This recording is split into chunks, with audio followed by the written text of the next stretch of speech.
Well, my biggest barrier to uploading YouTube videos is that I have, in the last week or so, been having trouble choosing which thing to discuss out of the many things that I'm passionate about. And, I've seen some videos on YouTube about multi passionate people, and I think I am one of those, multi-dimensional. And I keep adding more and more things to the list of everything that I'm excited about. I wrote down some of them in order to try to remember them all, but the list here is not entirely complete.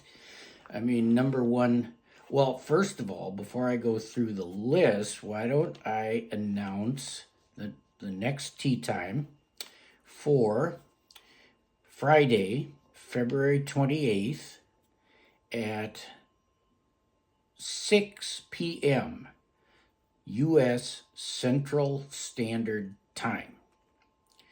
Okay, I changed the time to try to accommodate, well, people here in the U.S. that are at work when I used to have tea time, and so maybe they can participate this time, as well as some folks in time zones where they would end up having to get up super early or do it in the middle of the night. So that's what I think I'll be doing with tea time, is switching up the time to make it more convenient for various different people.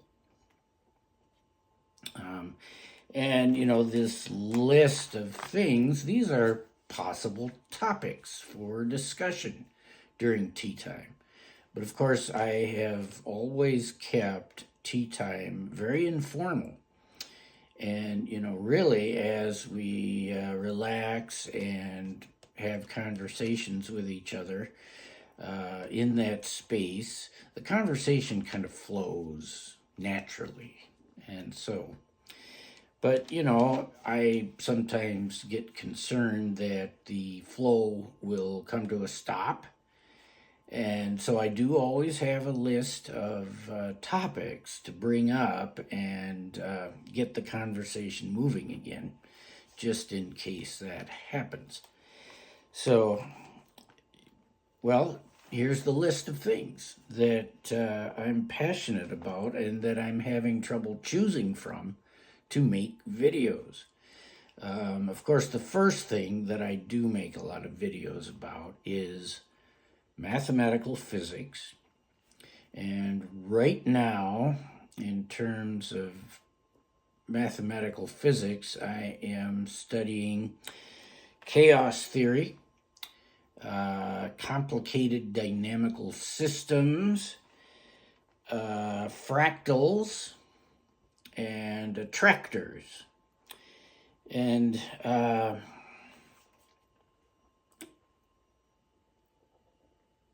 I find myself tempted to dive right in and start talking about it, but what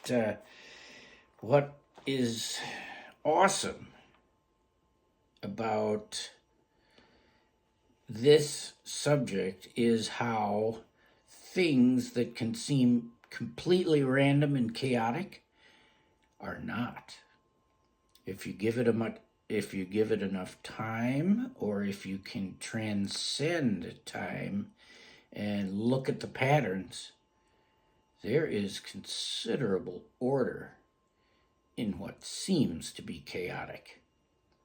And I find that awesome. And I find that reassuring as I live life in linear time and everything seems chaotic, but I know there's a greater underlying order, and that gives me peace. So, the next thing, number two, is sort of a transformation that has been beginning with me in recent weeks, and that is identifying my artistic and creative self. When I was 12 years old, I took art class and I got a bad grade and received a lot of criticism because, according to that teacher, I was a poor artist. You know, prior to that, as a little kid, we did a lot of art projects in school, and it was fun, and it flowed, and I enjoyed it. But then came the idea of creating art to be judged and to receive a grade, and that really shut down the visual artist within me. I really stopped any sort of attempts to paint something or draw. Certainly sculpture, no. You know, I just decided, well, I'm not an artist, so I will emphasize other things. And, well, you know, the same thing happened with music. Appreciating music, that I certainly do, and I love to hear it. And to sing, I can do, but if it requires digital coordination, you know, I practiced and learned keyboard instruments, piano, pipe organ, but my barrier there was the digital coordination. I screw up a lot. I make a lot of mistakes.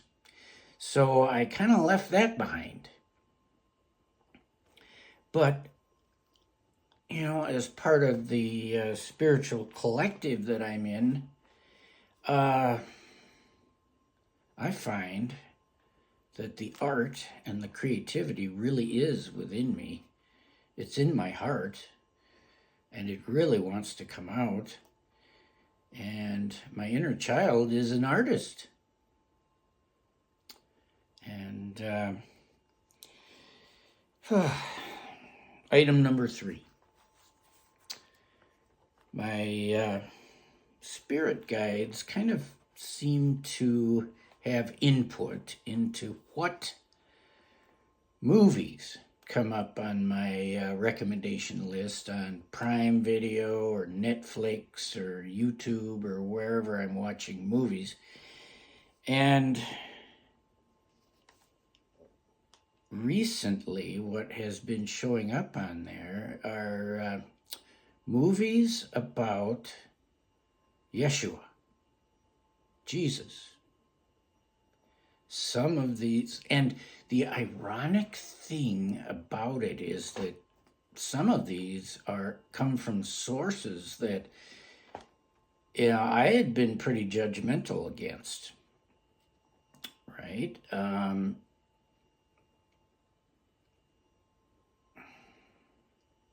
Well, different denominations of Christianity versus, you know, the Christ consciousness more generally in spirituality. And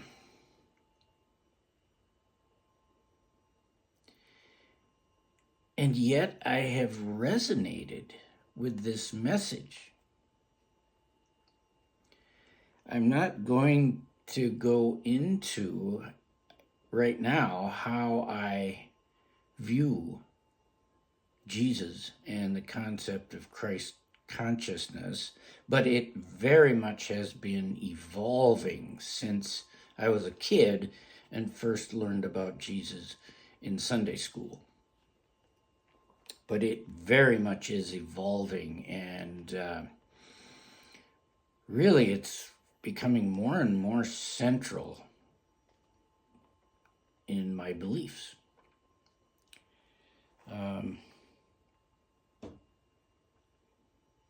Okay, then the next subject is the Mereon Matrix, which I continue to look at and study. And right now, the subject there is about molecular biology, molecular genetics, DNA codes, and their transcription, translation, protein production, and how it's organized, how it's so tightly organized, and it's one of the most well defined and worked out systems that I've ever encountered. It's not perfect. I mean, I see the mistakes that are made in the genetic code when I was a hospital physician.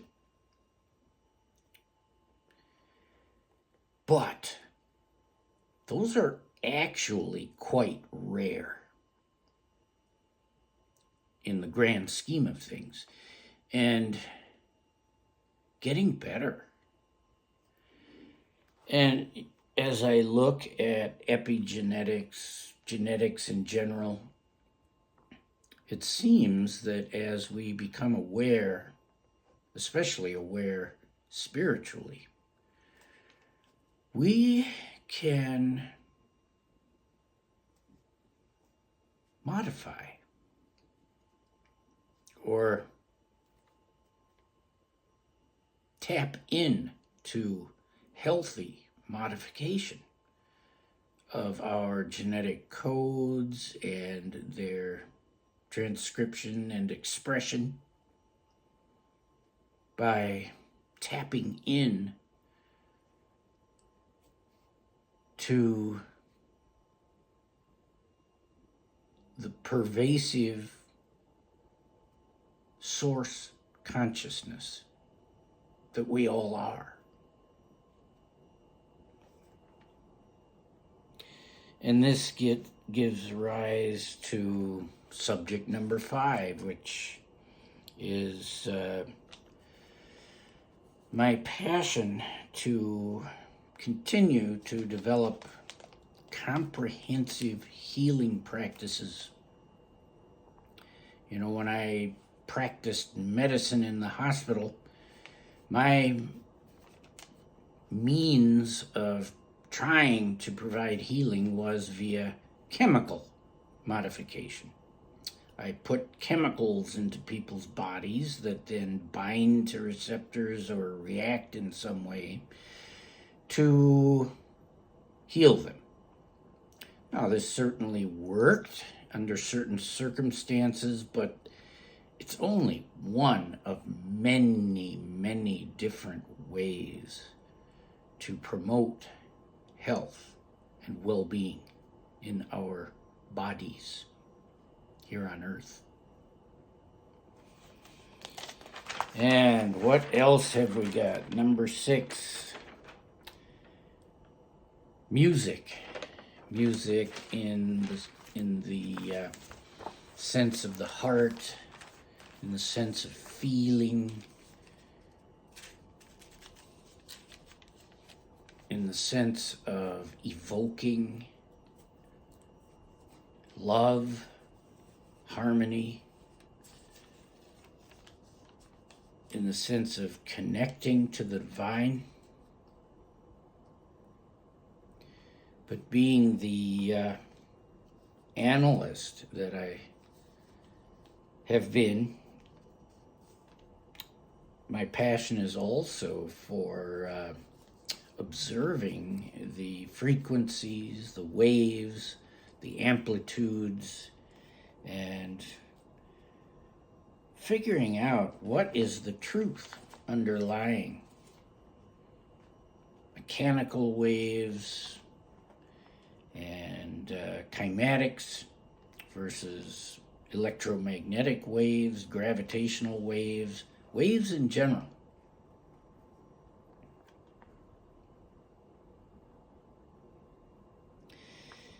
And when I think of waves, periodicity, cycles, I think of circles.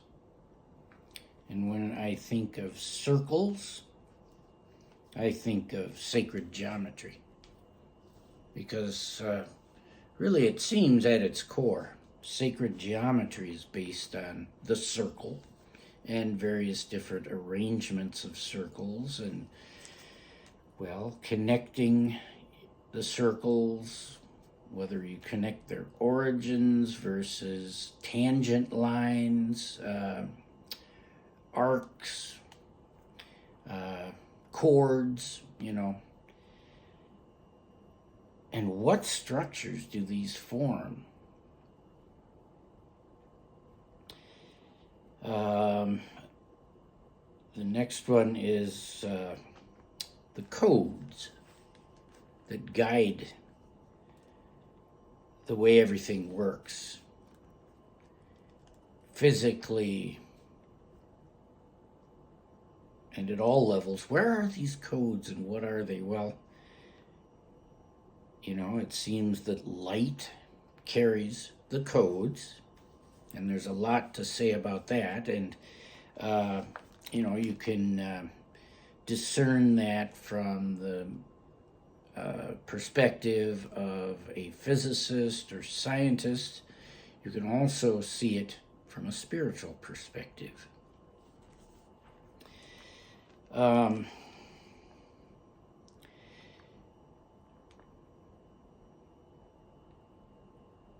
Then, and this is the last thing I'll mention for now, even though there are more subjects that I've been thinking about and becoming passionate about, but the last of them is the whole process of constructing an in-person community, and how is that supposed to look, and how is that supposed to function?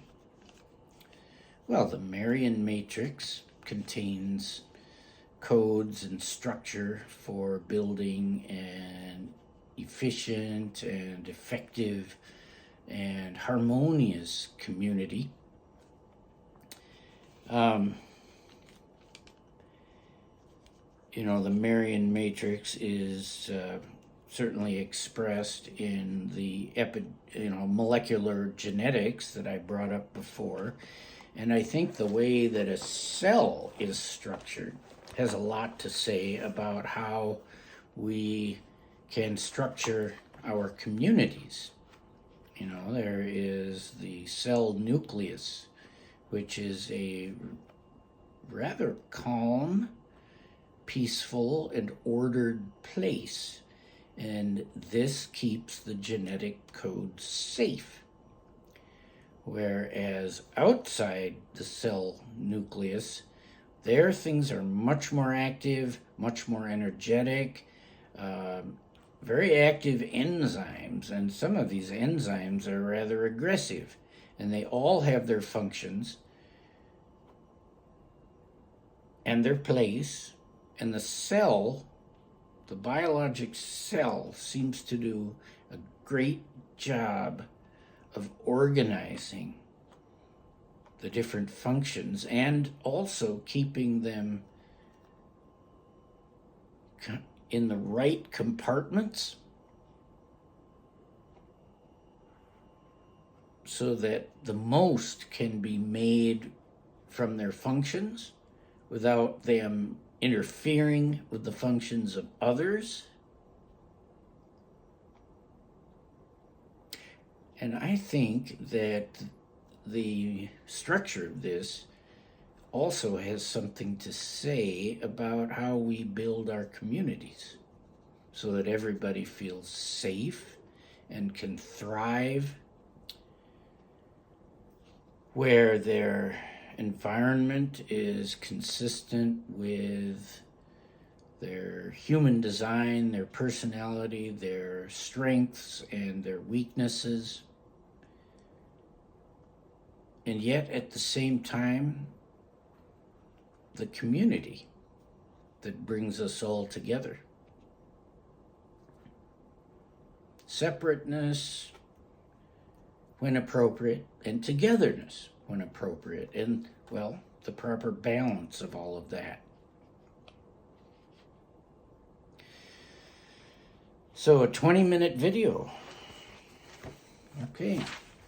Well, so I look forward to discussing one or more of these topics with you at tea time this Friday at 6 p.m. U.S. Central Standard Time. Send me an email and I will send you a Zoom link.